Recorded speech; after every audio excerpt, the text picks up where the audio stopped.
चीन के विदेश मंत्री वांग यी के साथ मुलाकात के बाद भारत के विदेश मंत्री एस जयशंकर ने साफ कहा कि दोनों देशों के रिश्ते सामान्य नहीं हैं। जब तक सीमा पर स्थिति सामान्य नहीं हो जाती, तब तक रिश्ते सामान्य हो भी नहीं सकते हैं। जयशंकर ने पत्रकारों को बताया कि औचक दौरे पर भारत आए यी से उनकी बातचीत 3 घंटे चली और इस दौरान उन्होंने यी से ईमानदारी से बात की। उन्होंने बताया कि बातचीत दोनों देशों के आपसी रिश्तों पर ही केंद्रित रही। उन्होंने कहा, अप्रैल 2020 से चीनी तैनातियों की वजह से उत्पन्न हुए टकराव और तनाव की वजह से संबंध सामान्य हो ही नहीं सकते। बातचीत में शांति की पुनर्स्थापना की मजबूती से अभिव्यक्ति होनी चाहिए। जयशंकर ने बताया कि लद्दाख में कुछ इलाकों में बातचीत आगे बढ़ी है और कुछ जगहों पर टकराव बना हुआ है। उन्होंने कहा कि बातचीत में इसी बात पर चर्चा हुई कि इस स्थिति को आगे कैसे ले जाया जाए। विदेश मंत्री ने कहा कि जब तक सीमावर्ती इलाकों में सेना की बड़ी तैनाती है, स्पष्ट है कि स्थिति सामान्य नहीं है। उन्होंने कहा, यथास्थिति को बदलने की एक तरफा कोशिशें नहीं होनी चाहिए।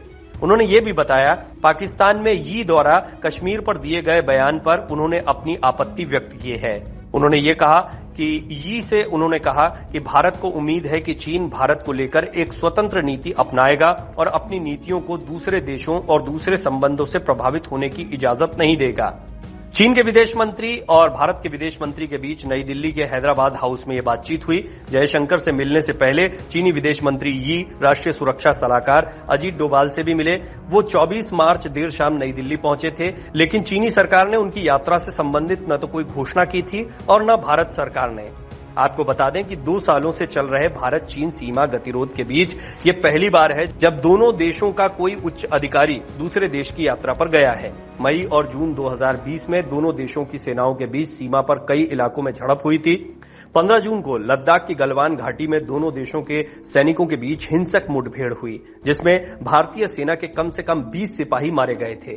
इस घटना के बाद जल्द ही दोनों देशों ने सीमा के कई बिंदुओं पर भारी संख्या में सेना तैनात कर दी और दोनों देश लगभग युद्ध के मुहाने तक पहुंच गए। सीमा पर गतिरोध अभी भी पूरी तरह से खत्म नहीं हुआ है और कम से कम 2 बिंदुओं पर अभी भी सेना आमने सामने डटी हुई है। चीन की जमीन कब्जाने की नीति से भारत हमेशा नाराज रहा है और चीन की नापाक नजर हमेशा भारत की सीमाओं से तटे हुए इलाकों पर लगी रही है। भारत के लिए ये चिंता का विषय भी रहा है और अपनी सुरक्षा के लिए भारत ने हर मुमकिन कदम भी उठाया है।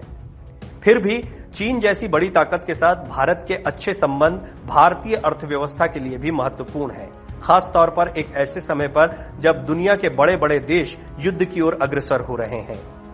रशिया और यूक्रेन युद्ध में भी चीन ने स्पष्ट तौर पर रशिया का साथ दिया है, लेकिन भारत कभी भी युद्ध का समर्थक नहीं रहा है और भारत ने अपने रुख को इस पूरे युद्ध में तटस्थ ही रखा है।